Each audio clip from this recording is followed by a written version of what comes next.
साथियों, कहा जाता है कि मनुष्य के कार्य उसे महान बनाते हैं। कि जैसे महान लोगों की सूची में बाबा साहब अम्बेडकर का नाम भी आता है। उन्होंने भी शोषितों वंचितों के उत्थान के लिए महान काम किया। उन्होंने अपना सारा जीवन लगा दिया।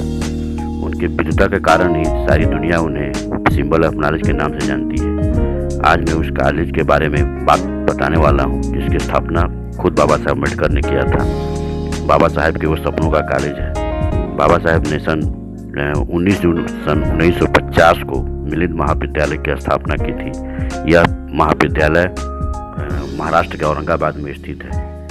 बाबा साहब की दूरदर्शिता और सोच देखिए कि वे इस कॉलेज की स्थापना का पहले उन्होंने 8 जुलाई 1945 को पीपुल एजुकेशन सोसाइटी ट्रस्ट की स्थापना की थी, जिसके तहत इस कॉलेज की स्थापना हुई थी। आज इस ट्रस्ट के अंतर्गत 40 से 45 इस कॉलेज और स्कूल चलते हैं। 1950-51 में इस कॉलेज को बनाने में करीब 11 लाख रुपए खर्च हुए थे, जिसमें बाबा साहब ने अपनी कमाई का 7 लाख रुपए इस कॉलेज को बनाने में लगा दिए थे।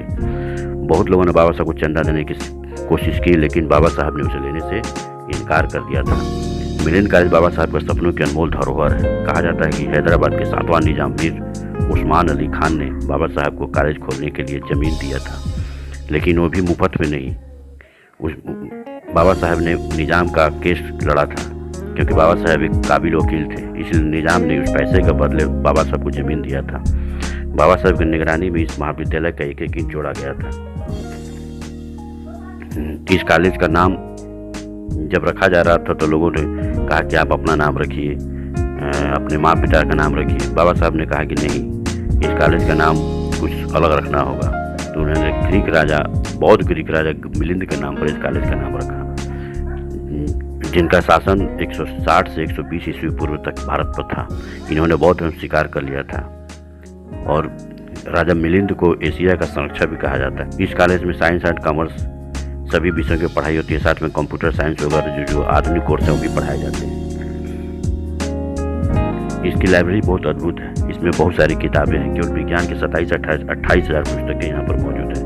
बाबा साहब के पढ़े हुए किताबों का 1000 से ऊपर संकलन यहाँ मौजूद है। इन पुस्तकों में कबीर, मंसूर, बुद्ध और उनका धम्म और कई तरह की पुस्तकें हैं। बाबा साहब की लिखी हुई पुस्तक बुद्ध और धम्म की ओरिजिनल कापी यहाँ पर मौजूद है। इस महाविद्यालय के अंदर बाबा साहब के जीवन की जानकारी के संबंधित बहुत सारे चित्र लगे हुए हैं। एक संग्रहालय भी जिसमें बाबा साहब के प्रयोग की गई सामान या वस्तुएं रखी गई है, जैसे उनका बिस्तर है, उनका जो बर्तन यूज करते थे वो बर्तन रखा हुआ है, वो लाठी जिससे ले चलते थे वो लाठी रखा हुआ है। इस तरह से वो भी वहाँ जाकर देख सकते हैं। कैंपस के अंदर बोधि वृक्ष भी लगाया जिसको बाबा साहब ने खुद लगाया था। उस स्थान को लुम्बिनी वन भी कहते हैं। तो ये बाबा साहब के प्रेमियों के लिए एक बहुत ही ऐतिहासिक स्थान है, जिसे हर लोगों को, हर शिक्षा प्रेमियों को, हर बौद्ध प्रेमियों को जाकर वहाँ देखना चाहिए। क्योंकि बाबा साहब ने कहा था कि शिक्षा वह शेरनी का दूध है जिसको जो पिएगा वो दहाड़ेगा। साथ उन्होंने कहा था कि शिक्षित बनो, संगठित हो और संघर्ष करो। तो इस तरह से उन्होंने हर तरह से शिक्षा पर ही बल दिया। वो कहा करते थे कि पुस्तकें हमारे गुरु हैं, यानी पुस्तकों से हम बहुत सारे ज्ञान ले सकते हैं। तो इस तरह से बाबा साहब के जो ये कार्य हैं, उनके जो धरोहर है, इसको बचाने का हमारे प्रयास होना चाहिए, जिससे कि हमारी आने वाली पीढ़ी बाबा साहब के कार्यों को समझ सके कि उन्होंने किस तरह से हमें उन्नत जीवन देने के लिए किस तरह से उन्होंने कार्य